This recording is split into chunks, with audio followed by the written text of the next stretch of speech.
Voici comment réaliser une piscine de A à Z. Si vous ne savez pas comment l'on réalise une piscine, alors regardez cette vidéo jusqu'à la fin. Regardez cette piscine derrière moi. Viens avec la caméra. Zoom sur cette piscine.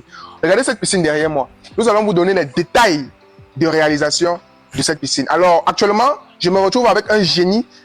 Viens, chef. Voici un génie, en fait. Ce monsieur, c'est un génie. Il est spécialisé dans la réalisation des piscines et des fosses biophiles. Alors, il va se présenter en réalité.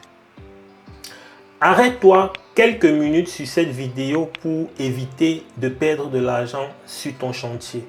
Salut à tous, je précise ici que cette vidéo n'a pas pour objectif d'affirmer que le travail il est mal fait. C'est juste que la vidéo est présentée comme voici comment réaliser une piscine de A à Z. Et il y a certaines affirmations qui peuvent laisser croire que c'est un cas d'école que vous pouvez dupliquer sur tous vos projets de piscine. Et à la fin, vous n'aurez que vos yeux pour pleurer. Dans cette première affirmation, il y a deux sujets. Il y a la première question, pourquoi pas l'effet de 8, 10, 12 qui rejoint celle, quel est le rôle des aciers. Donc, il tend à affirmer que les aciers n'ont pas un rôle structurel, c'est-à-dire de résister à des charges, mais uniquement un rôle pour éviter les fissurations dans le béton parce qu'il y aurait un certain équilibre des charges. Donc, pour comprendre exactement de quel équilibre des charges on parle, on va commencer par comprendre quelles sont les charges qui s'appliquent sur un voile d'une piscine. Et pour ça, on va regarder rapidement ceci. Donc là, on a une piscine. Donc c'est presque exactement celle qu'il y a dans son modèle. On a l'eau, on a le voile, on a des élévations de parpaings bourrés tout autour. Donc ce qu'on va faire, c'est qu'on va faire une coupe de cette piscine rapide et essayer de comprendre quelles sont les charges qui s'appliquent sur le voile. Donc j'ai un premier sujet, c'est le mur en parpaing bourré, il n'est pas lié au radier. Donc je vais considérer que l'épaisseur réelle du voile qui porte les charges qui reprend les charges de la piscine, c'est uniquement les premiers 15 cm.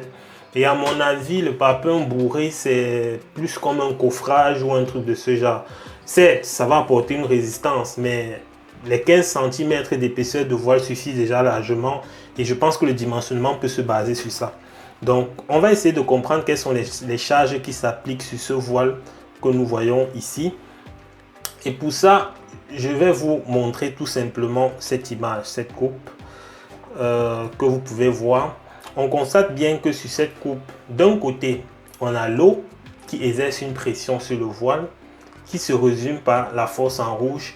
Et de l'autre côté, on a le sol également qui va exercer une pression sur le voile, sur le mur, et qui lui va exercer la même pression sur le voile. Donc on a finalement les deux forces rouges qui sont opposées. Dire qu'il y a équilibre veut tout simplement dire que à volume égal, l'eau a le même poids que la terre, ce qui n'est pas vrai. Donc la pression qui sera exercée par la terre sera plus élevée et la différence des deux va donner la force verte qu'il y aura ici. Et le voile doit être dimensionné pour pouvoir résister à cette force.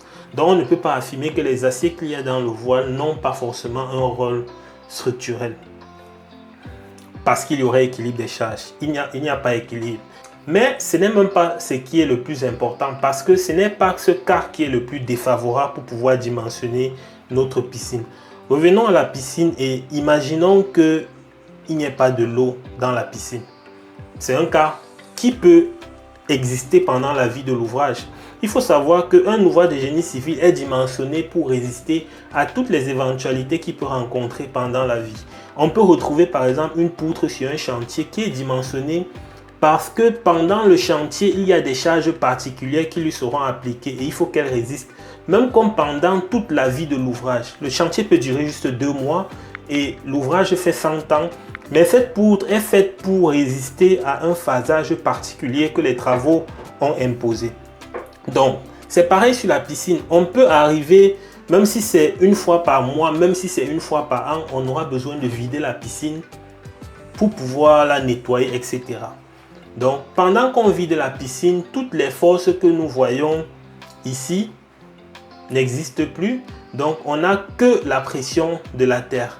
Donc on se retrouve donc dans cette configuration où la force qui s'exerce finalement sur le voile n'est plus réduite par celle de l'eau, mais c'est l'entièreté de la pression exercée par la terre qui doit être reprise par le voile. Et je précise encore ici là que cette force exercée par la terre dépend de la profondeur que nous avons. Plus on descend en profondeur pour réaliser notre piscine, plus la force sera importante. Et il va falloir plus d'acier pour résister à cette force. Donc, ce sont des aciers structurels. Maintenant, il y a une deuxième affirmation qui est dite dans la vidéo. Bon, la plomberie, ça se passe comment? La plomberie. Ça là, ça sert à quoi? C'est pour que les eaux... Viens zoomer ici. Ça là, ça sert à quoi?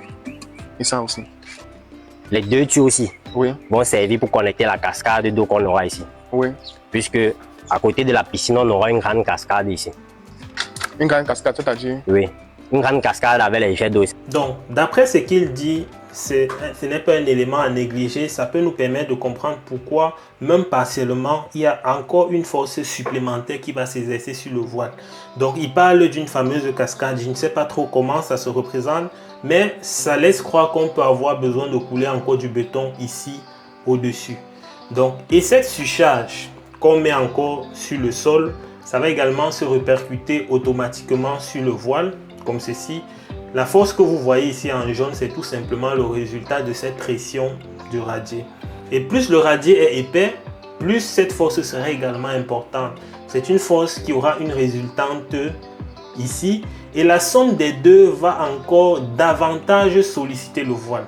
Donc, plus cette force augmente, plus le voile sera sollicité par et la pression du sol et la charge en tête qui est ce radier qu'on aura coulé pour cette fameuse cascade.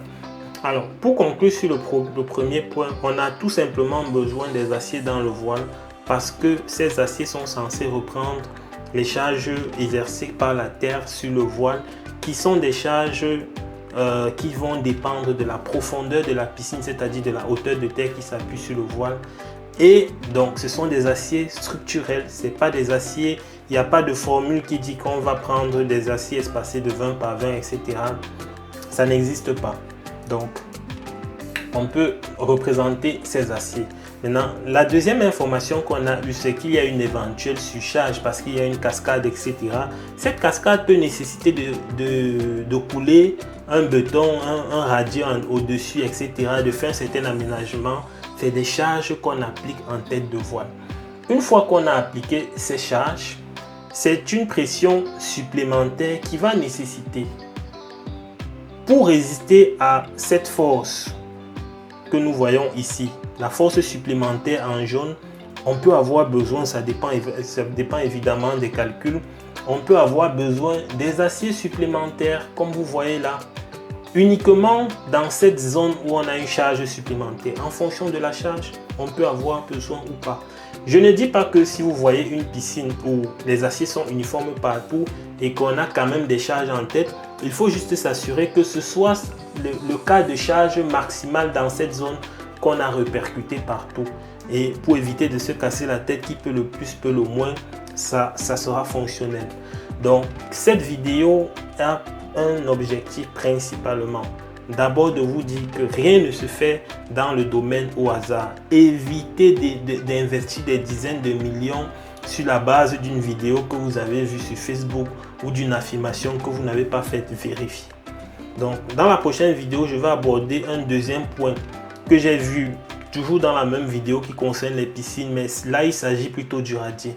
Si ce type de contenu vous intéresse, merci de vous abonner et à très bientôt pour une nouvelle vidéo de l'Instant Génie Civil. Ciao.